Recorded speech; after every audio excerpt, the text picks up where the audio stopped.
алуумеэккат уллум тиссимпаатсуивиат юуллилу qanilliartuinna тассам илаасоорлу юуллеқаниллиартортиллу аммагас писсаанганерлуиннааққиссаалертарлути тасвиаатиивилерлунила уллуссам qaniuppata уақиланаангаан аммута аммарусутторуйориорисуу аммаяасаапуллу qa аммааннақис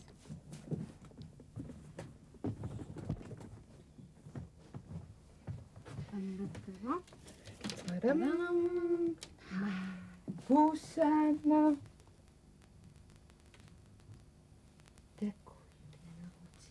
юуллерпалаангаа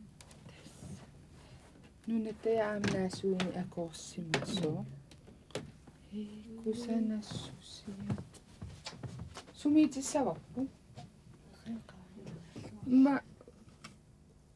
маангалууни тас юуллерпалуттору икиссаварпу икерисаапуллуни икиссиннаап иннеқар я аюку икиссава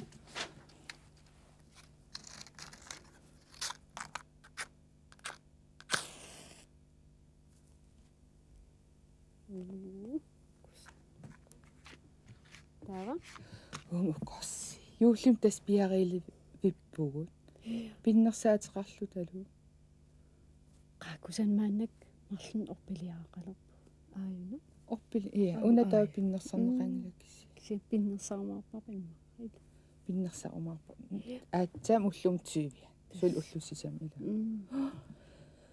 тава юулерфеерпи имма оқалуусериннарутсуумассаккуа уллуми писус укууппут ерлиннарт аллагаартаа лиликнувитсигитиссимава наа тингитиссимава таамеэқ ерлиннартааккуа нассаарисиннааюннаассаваа иммаqa наллин на тусаасава таан аллагаарта тингиммат капtain куулскну туппаллерсарпаа оқарлунилу юулеруппигу аноритаан утерсаартарман ита юулеруппимит анори сунаас анниlaangasartoruissugumin соорлу уангаани анерлилеруни таа туллиан анерлилерун таа уггуун анерлилис таа пеппилисса утеққиссаллит тааматунгоо сунаа наамиго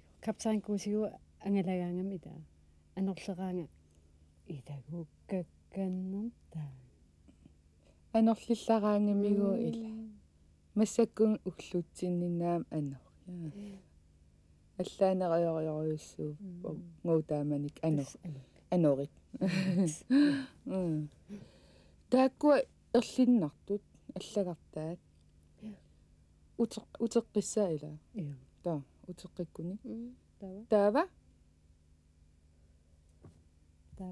таусусоқасава таава тааккуа ерлиннарт утерфилаариартиина таа анори киллормусааппат таа утеққиссаппут ила кисианил аатсаатаан аллагарта илисимасорта эринерсуу тиссаану paarlatseqqaarluu meeqqan angutеққиссаа ила paarlaаллууми эринарсорторникуугами таа илисимасартаро илеэққуттаминут наллиуттумут эринарсуутилиорти тисимаами тусаасаварпул илисимасорта аторфиппассуал эринерса аторфиго укууппут илисимасорта акилераартитсисо қатсерисартнаалага сиссиуккаписортаа таава аннаассиниартарто аторфиппас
hvor det blæser. Hej, 44. Er det skattekortet, du har der? Skattebrevet. Pas på, det ikke blæser væk. Bare det var mig, der skulle i danseskole. Klap i, mand! Bare det ikke var mig, der skulle i danseskole. 44. Pas på skattekortet. Skattebrevet. Okay. Pas på, det ikke blæser væk. Mand, der røg det.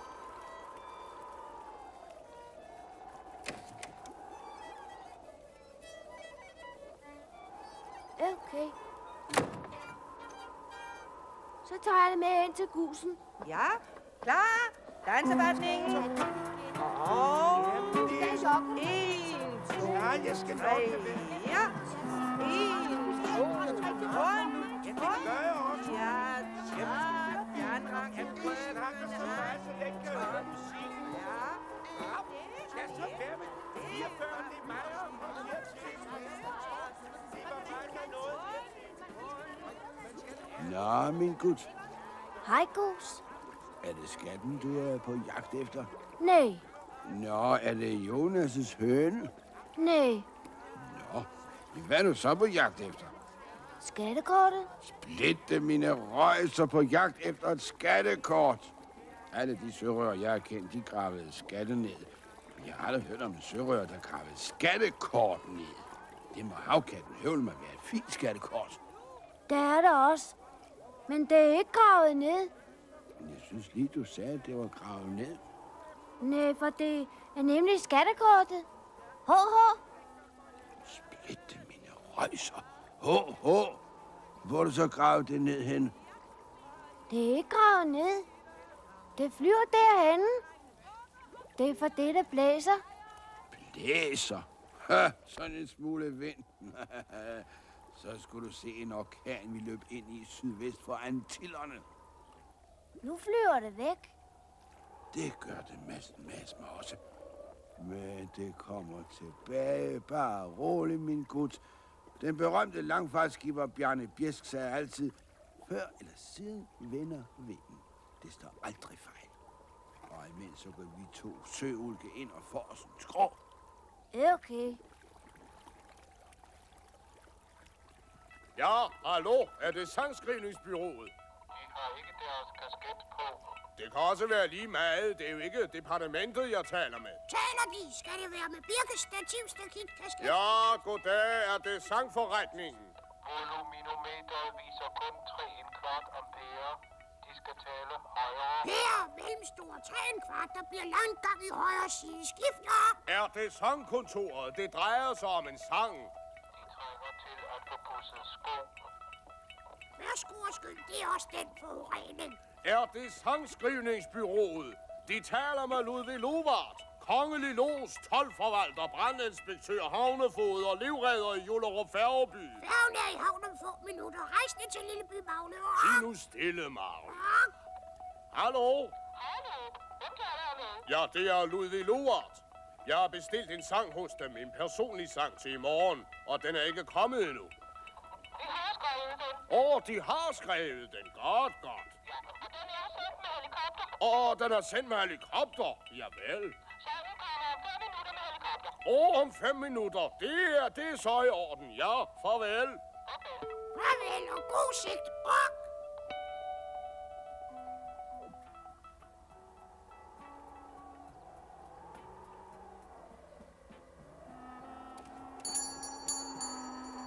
Nå, Græs. Sikke et blæsevejr, hva'? Ja, det skal jeg love for. Mine juletræer vælter hele tiden. De har ikke godt af at stå ude i det vejr. Nej. Ja, jeg skulle vel også se at få købt et juletræ, men jeg har andet at tænke på lige nu.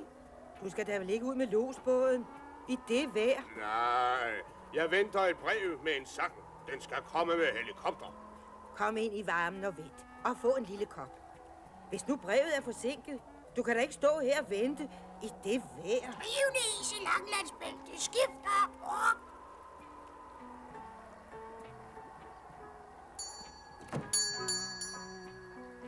Ak ja, nu er der kun 4 dage til. Nej, det er der i morgen. det er da først jul om 4 dage. Nå, jul. Jeg mente min fætters fødselsdag. Det er i morgen.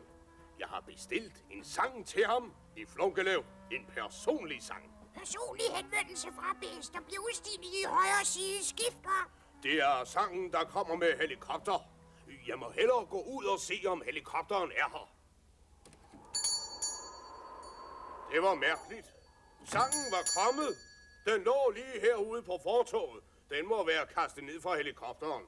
Men jeg har ikke hørt nogen helikopter. Det er nok, fordi det blæser sådan. Jeg synes kun, der er én sang. Er det ikke en fællessang? Nej, jeg skal skam synge den alene til min fætters fødselsdag. Jeg har jo en god tenor. Lille Sanne Nordøst tenor skifter. Må jeg høre sangen? Ja, det kan du tro. Det er en personlig sang til min fætter. Den går på, jeg er havren, jeg har bjæller på. Hør hov, der er kun ét vers. Nå, men bare det er godt, så er det vel altså nok. Nu skal du høre. Ansigtet vendt mod den vaklende ost. En mærkelig begyndelse. Nå, der kommer vel noget om min fætter i de andre linjer. Ansigtet vendt mod den vaklende ost. Tog jeg den tredje regne fra ost. 7 tommer nede er godt begyndt. Skrinet er spækket med stor ulens ynd. Det var da en underlig sang. Den var da køn. Jamen, der stod ikke ret meget om min fætter, og det er jo ham, der har fødselsdag.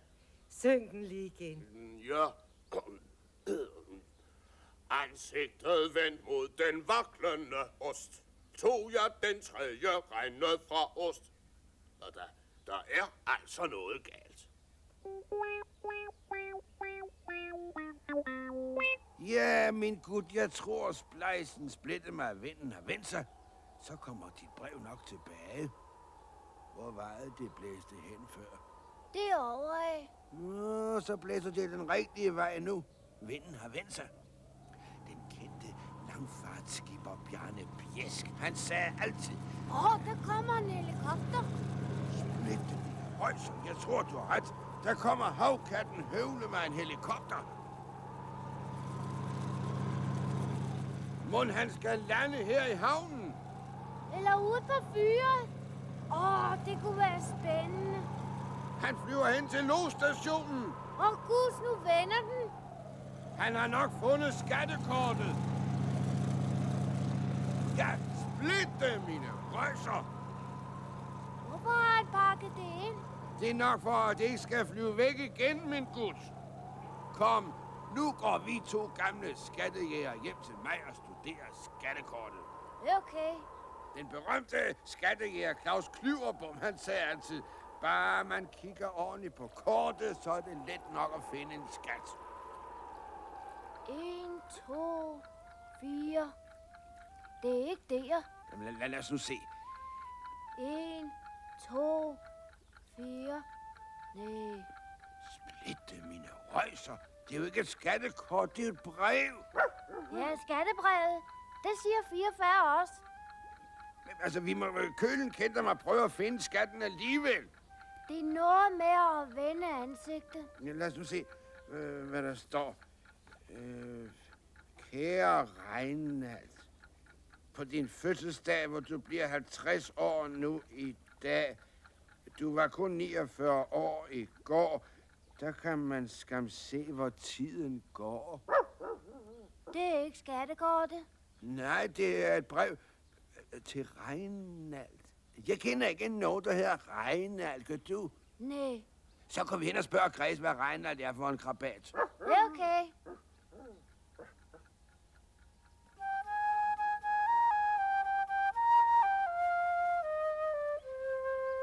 Det er altså en dårlig sang, og så kun 1 vers. Prøv at synge det igen, så lyder det måske bedre. Ansigtet vendt mod den vaklende ost. Jeg kan da ikke kalde min fætter den vaklende ost. Ikke på hans fødselsdag. Nej, ikke på hans fødselsdag. Nej, goddag, kaptajn.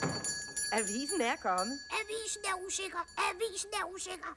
Der er splittet mine rejser også kommet et brev til en, der hedder Reinald. Hvad er det for en kanut, Reinald? Ham kender jeg ikke. Det er min fætter, der hedder Reinald. Det må jo være sangen. Det var noget, der blev smidt ned fra en helikopter. Ja, midt i Julerup Færgeby. Ja, det er den sangen. Men hvad er det her så? Det er mit. Ho. Adgang forbudt for tøser. Skift op. Må vi så ikke høre den rigtige sang? Jo, gerne.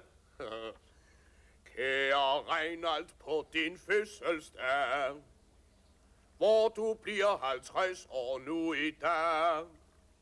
Du var kun 49 år i går.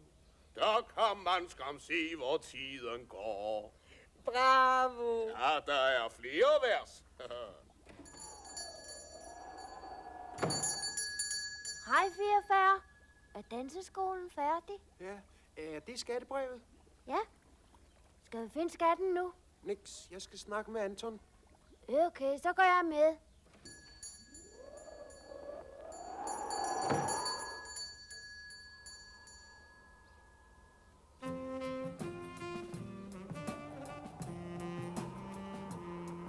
En gang i ungdomstiden, der mødtes du og jeg.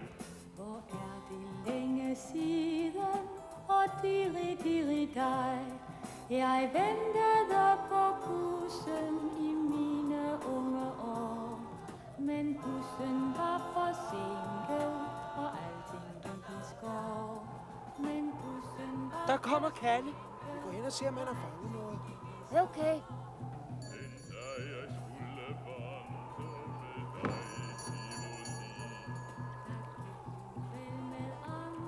Hej, Kalle.